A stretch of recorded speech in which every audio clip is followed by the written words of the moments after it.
بسم الله الرحمن الرحيم. Assalamualaikum to everyone, and this is actually my second time filming this. So we're going to actually be rather brief, and I'm not going to say as much as I did the last time, but except that thank you so much for the continued support and the support on the Greg Braden videos. And yes, I will get back to Greg Braden as promised. And for now, we are going to be reacting to the world's most beautiful recitation. Really? I think everything from Allah is beautiful regardless of the voices, but as a revert you might not like their voices, you might not be used to it, and I think that's something that we need to talk about more. It's not really about the human's voice, it's about the message, and it's about the message. So obviously we are meant to recite in a certain way and form and fashion that I was just mentioning in the last video, is kind of like in a sing-song way that a lot of people might not recognize, right? Just kind of like how I believe Psalms that were given to King David, I believe, are meant to be in a sing-song kind of a way, you know, in a recited fashion, if we are to believe that these are the original songs of David, that is. So moving right along, Moral's most beautiful recitation of Surah Ar-Rahman, and having watched this already, there's some amazing things that I do want to point out. Like there's a part in it, well, I'll get back to that in a second. It's a part in it that I put into my prayer, right? Just like, you know, you can put little pieces of the Quran into your prayer and implement them into your prayer after all the rakat of Surah Al-Fatiha has been done. Has been finished. Okay, so this is by Zikrullah TV. Let's go. أعوذ بالله من الشيطان الرجيم بسم الله الرحمن الرحيم الرحمن علم القرآن خلق الإنسان علمه البيان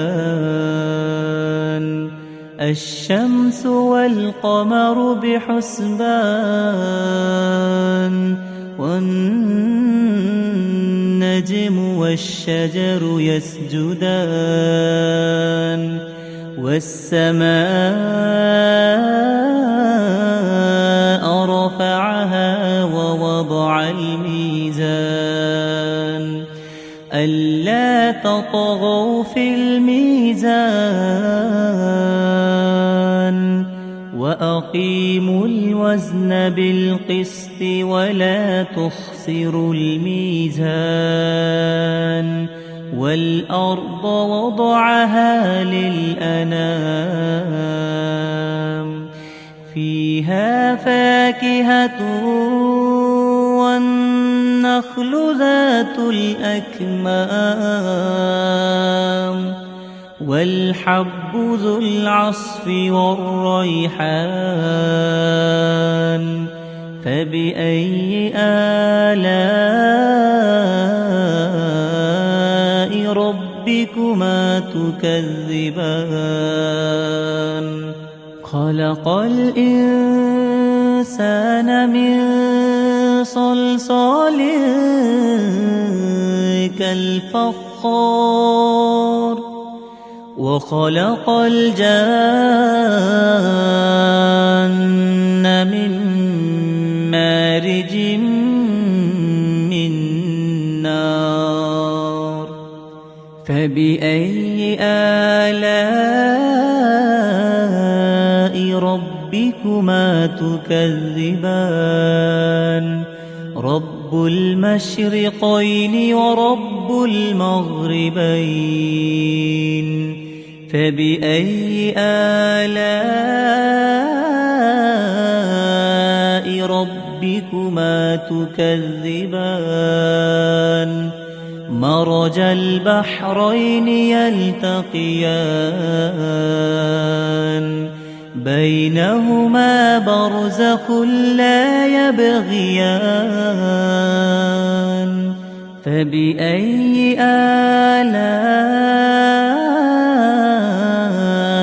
ربكما تكذبان يخرج منهما اللؤلؤ والمرجان فبأي آلاء ربكما ربكما تكذبان وله الجوار المنشآت في البحر كالأعلام فبأي آلاء ربكما تكذبان كل من عليها فان ويبقى وجه ربك ذو الجلال والإكرام فبأي آلاء ربكما تكذبان يسأله من في السماوات والأرض كل يوم هو في شأن فبأي آلاء ربكما تكذبان سنفرغ لكم أيها الثقلان فبأي آلاء ربكما تكذبان يا معشر الجن والإنس إن استطعتم أن تنفذوا من أقطار السماوات والأرض فانفذوا لا تنفذون إلا بسلطان فبأي آلاء ربكما تكذبان يرسل عليكما شواظ من نار ونحاس فلا تنتصران فبأي آلاء ربكما تكذبان فإذا انشقت السماء فكانت وردة كالدهان فبأي آلاء ربكما تكذبان فيومئذ لا يسأل عن ذنبه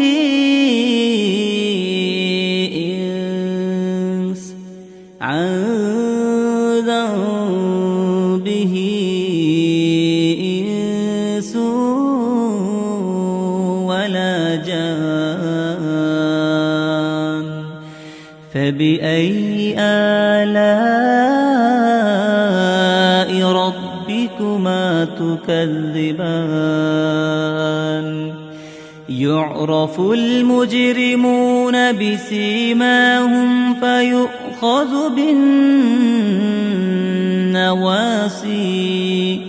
فيؤخذ بالنواصي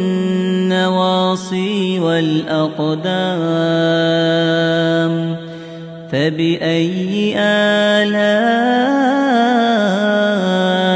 ربكما تكذبان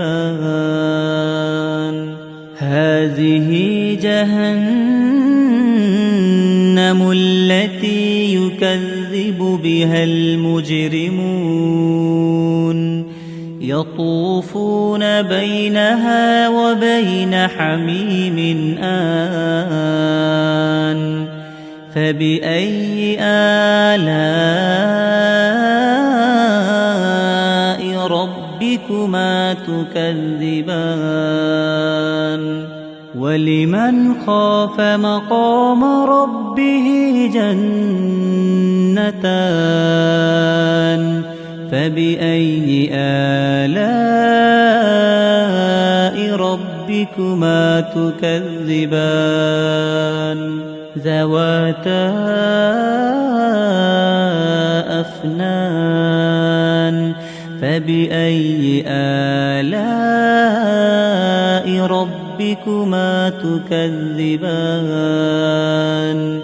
فيهما عينان تجريان فبأي آلاء ربكما تكذبان فيهما من كل فاكهة زوجان فبأي آلاء ربكما تكذبان متكئين على فرش بطائنها من استبرق وجنى الجنتين دان فبأي آلاء ربكما تكذبان فيهن قاصرات الطرف لم يطمثهن إنس قبلهم ولا جان فبأي آلاء ربكما تكذبان كأنهن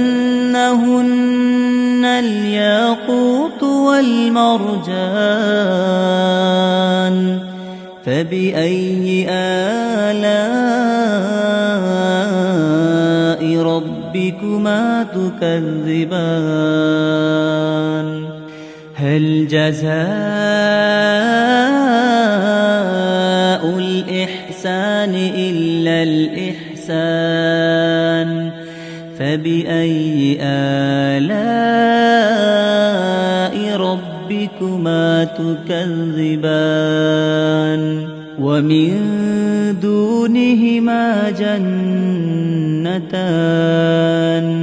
فبأي آلاء ربكما تكذبان مدهامتان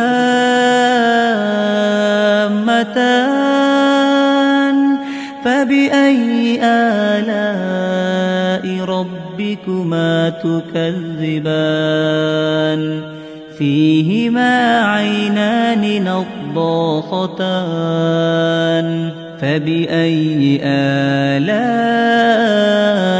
ربكما تكذبان فيهما فاكهة ونخل ورمان فبأي آلاء ربكما تكذبان فيهن خيرات حسان فبأي آلاء ربكما تكذبان حور مقصورات في الخيام فبأي آلاء ربكما تكذبان لم يطمثهن إنس قبلهم ولا جان فبأي آلاء ربكما تكذبان متكئين على رفرف خضر وعبقري حسان فبأي آلاء ربكما تكذبان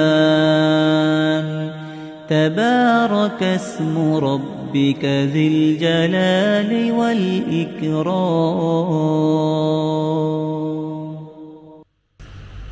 Okay, so I'm doing this for a second time. I want to say mashallah once again, and it's very funny how it's like there's these beautiful women who are of modest dress under pavilions. And I remember thinking, like, when I was doing haram, really quickly before I get to the real meat and potatoes, I was like, when I was doing haram, like,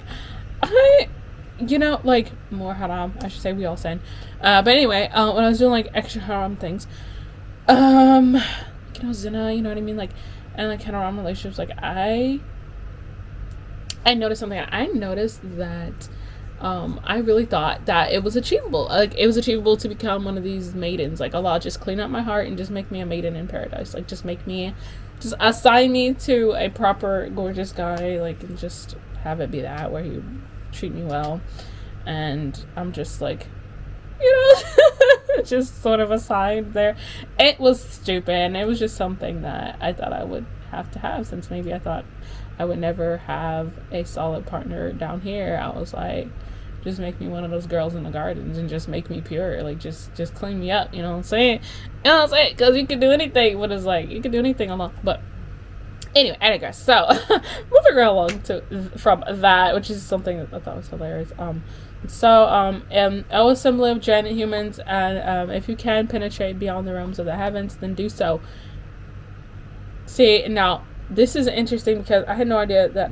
Now this is a surah that has some of my favorite parts in it. But as I was mentioning earlier, there are parts where I say, then which your Lord's favors we both tonight. And I thought that was from Al-Kahf, and I was 100% sure that I got that from Al-Kahf. But no, this is in Al-Rahman, when he's like mentioning things that he will and has done already, and like saying, well, what will you deny of me once you see that all of this is true, all of this is real, you could have had all of this, and boop, sorry, you can't. Or like, yes, this is yours, I know you can't believe it, I know you're like excited right now, but I told you, like, this would be yours if you listened to me, if you really believe what I said. So but you cannot without our authority, so our being the majesty of Allah, being that he's infinite, so you could say me or our or us or anything like that. He's as kings would refer to themselves as the royal we and such. Now, I don't know how true that is, but it's the only thing it could be, because Allah is not two. And unfortunately, people like eclectic witches, and yes, I actually know one, probably would think that line of like, oh, see, there are more than one God. Like, no. But anyways, no, there's just one. Then which your Lord's favors we built tonight, and then this part, there will be sent upon you a flame of fire and smoke. You will not be able to defend yourself. You will not defend yourself. Like, you can't. Like, you won't. And it's like, why would there be a flame of fire thrown against you if you're trying to, and then, penetrate the barrier between the dead and living is what I'm hearing, at least just the unseen in general. But that's not it, because like, people doing ghost investigations all the time, they don't get, you know what I mean, shot down. So I think what Allah is referring to is actually a story that is not from Allah, that is a journalist who has a Muslim name, keep up with me guys, who speaks to a jinn, and this is called Interview with a Jinn, and it's about like 2 hours long, like the lecture on it. So just quoting from the excerpt, the book, Interview with a Jinn, this guy claims that the jinn is telling him, so my grandfather jinn, okay, and I know I'm transitioning to the story rather quickly, but my grandfather jinn was shot down by a shooting star, which is like basically a ball of fire, right? It's literally going so fast it turns into fire. It's a rock. It's not actually a star, most times, at least. And so he's like, so he was shot down, like point blank period. He was shot. Sorry, I'm at home.